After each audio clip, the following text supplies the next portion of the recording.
Yes guys, a quick one from your boy mapping the outside of this mask. So when you're shading a shape that has no solid lines, when I'm creating this creating this shape with shading only, the first thing I'm going to do is handrail the outside line of it, just mapping that area. I'm actually in solid black here, but I'm being quite gentle on the skin to generate this first layer of shading.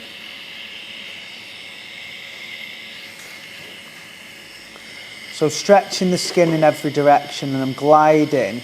The needles here on the right side of the needles, I'm actually angling my machine off to the right. So those needles are contacting the skin first. And then I'm just gliding on and off the skin to generate that shape. Because I don't want a dead solid edge. What I want is a build-up of shading to create that shape. So by gliding back and forth along this section, I'm avoiding putting that edge in too solid. So once I've generated enough of a shape it tucked in along the edge that I'm working, I can start to shade off then and then blend it out.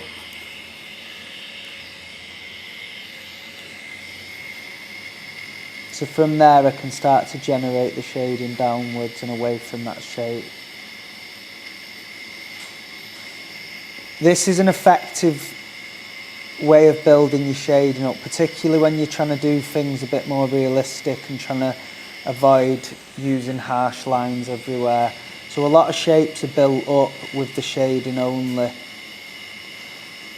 All these sections here that are going to be filled in solid black, I've outlined them and I'm going to fill them in once I've done the shading, just so that I'm protecting that stencil on the skin. So I've mapped them in and then I can fill them in a bit when I've put all the shading around this section.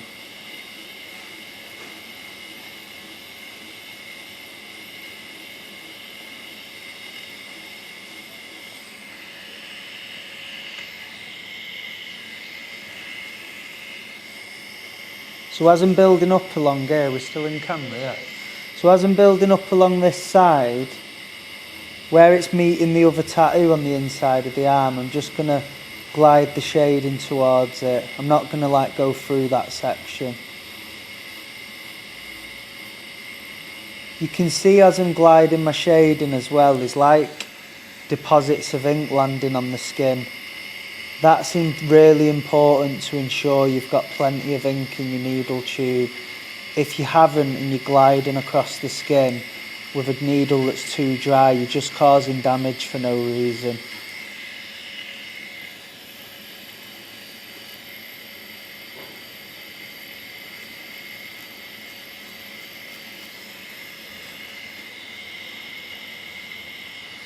And then when you come down your pots to your lighter saturated inks, I'm still going to shade back into the bits that I've already done and then blend it out further, so I'm kind of feathering off the shading.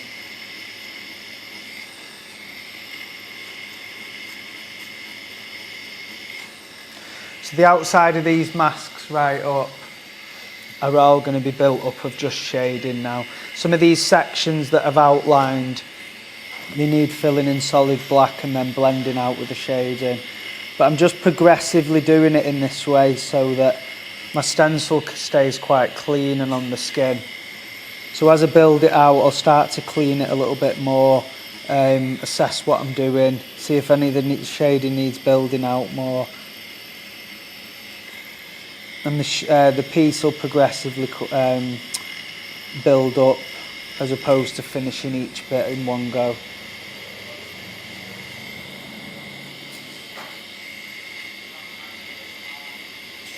You can see now how there's like a nice subtle edge around there to build out the shape of the outside of the mask. It's not harsh, doesn't look like a jet black line.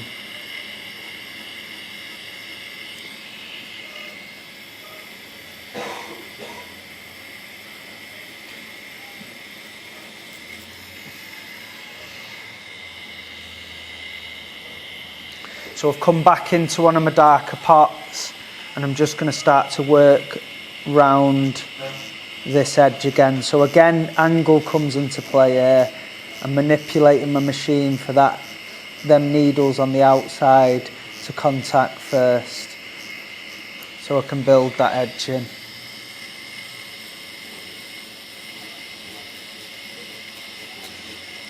Once you're able to understand your angles with your needle and you've got the confidence to show more of your needle out the end of your tube, and you can start developing your pressures, this will really help to level up the efficiency of your tattooing, especially from a shading perspective.